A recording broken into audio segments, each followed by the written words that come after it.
Welcome back to Winning Isn't Easy. I'm here with my guest who is an expert in the world of divorce. So, Christina, tell me, what mistakes can you make generally when you're thinking about divorce or in the divorce process? The most common mistake I see is an error in your financial affidavit. And if you have alimony or child support issues in your case, that's going to be a really important document.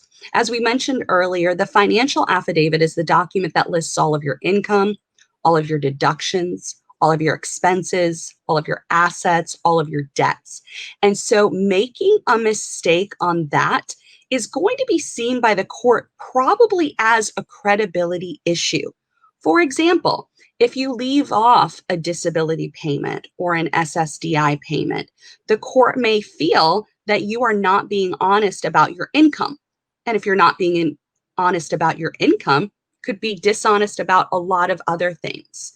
Additionally, there needs to be a specific amount of detail in the financial affidavit because that's where your alimony and child support calculations are going to come from. So you want to make sure that if you are receiving income, you are earning wages, that you list your wages, but also that your deductions are computed correctly.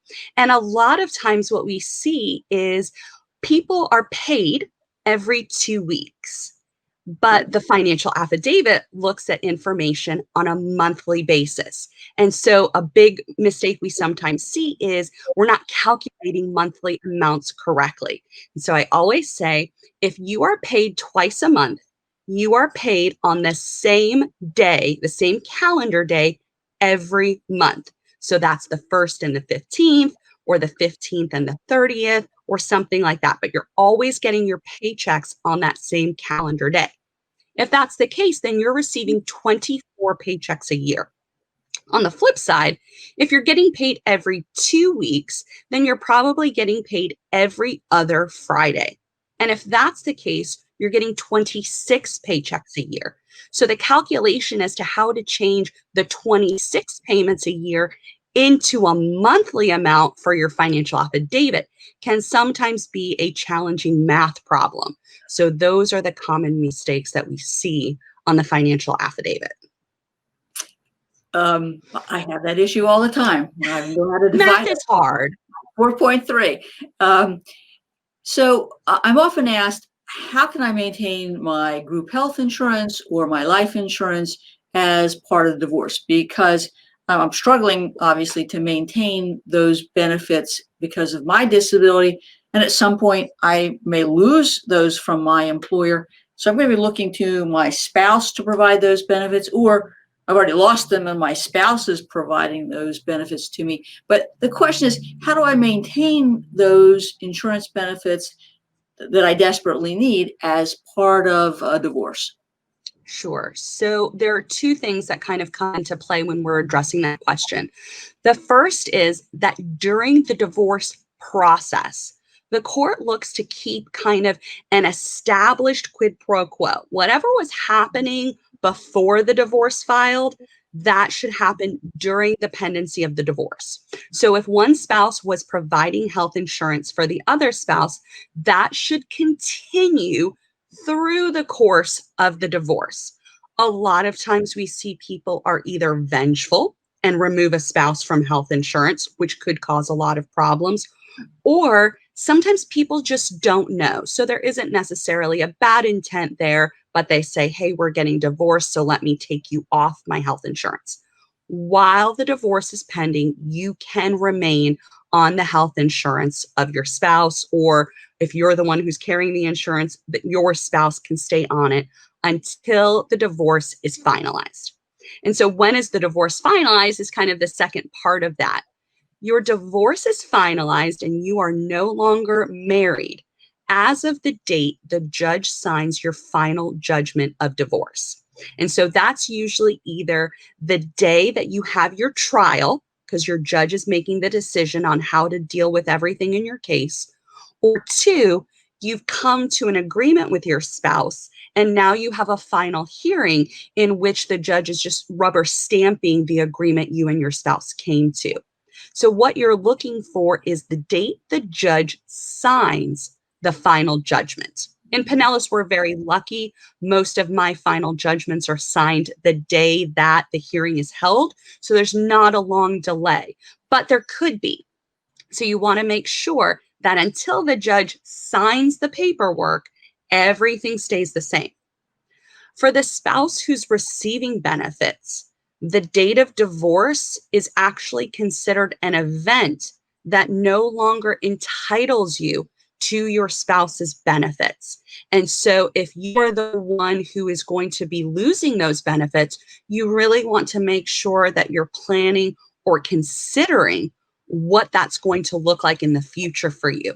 And so that may consider, if you have an alimony claim, you want to consider that you're going to need additional funds to cover your own health insurance, which could be more expensive than what you were paying or receiving as part of your spouse's health insurance. So sometimes we see that a spouse now has to pay $600 per month out of pocket to receive the same care.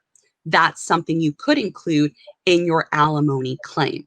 So you want to make sure, if you're going to be losing those benefits, that you have an idea of when that date of divorce is going to be, so that you can accurately plan for and prepare for that change. A health insurance company is not going to allow you to remain on your spouse's health insurance once you're no longer their spouse. So a lot of people ask me, well, Christina, can't I just stay on after the divorce is done? And the answer is no. For purposes of the health insurance company, that has nothing to do with the divorce. Once you are no longer a spouse, you're no longer entitled to be eligible for the health insurance benefits of your now former spouse. So can you COBRA?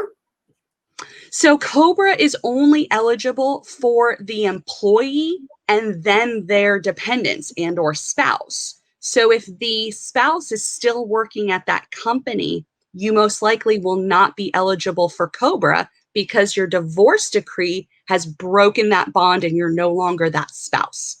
So, and also COBRA, while an option, is usually not a feasible option for many people getting divorced. Not only are you going from one household to two and the additional expenses there, COBRA can often be very expensive and very cost prohibitive for someone who is starting that new life.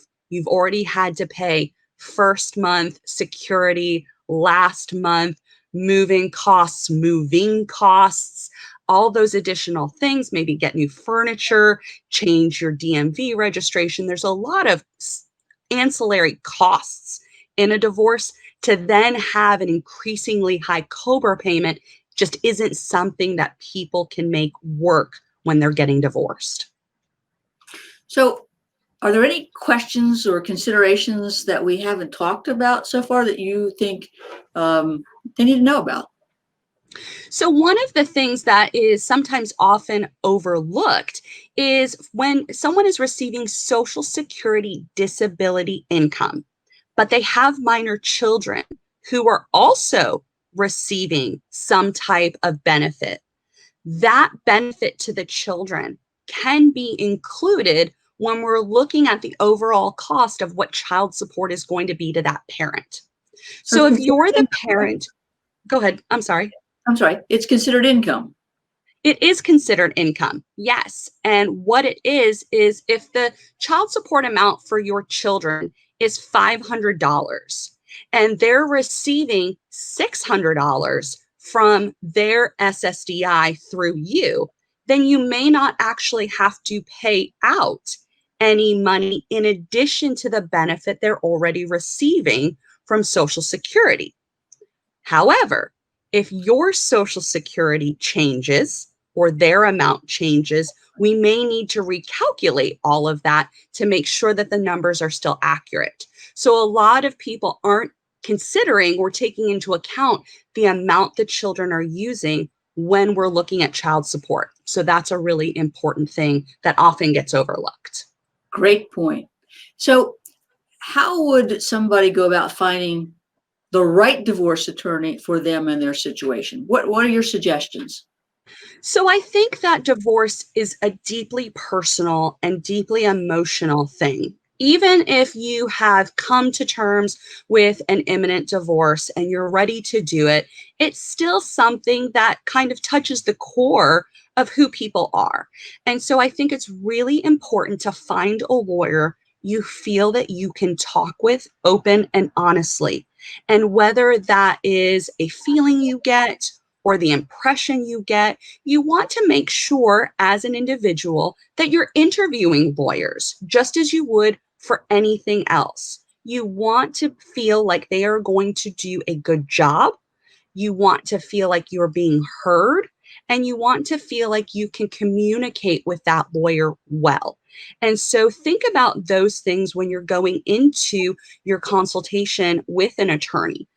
Think about asking those questions. How do I get in touch with you? How fast do you think my case will progress? Do you see any issues that can come up?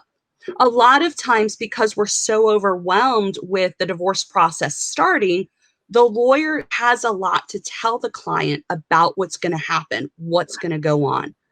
Don't feel like you can't ask that lawyer questions. Come prepared with a list of questions. I love clients who come in and they say, here are the things I want to talk about. Here are the issues I'm concerned about. Because that helps me identify the client's goals, the client's fears, and maybe some bumps we might find along the road. So just remember, it's very much like dating. You have to find someone who's a good fit for you so that you can have those open, raw, and real conversations to get that process moving. So you're suggesting speed dating, interviewing potential divorce lawyers, right? Speed dating, let's do it. We'll line up 10 of them and it'll go quickly. Yes. Right, right. So how could my clients reach out to you if they're in the Tampa Bay area? Wonderful. So we love to hear from all sorts of clients. We are very easy to find.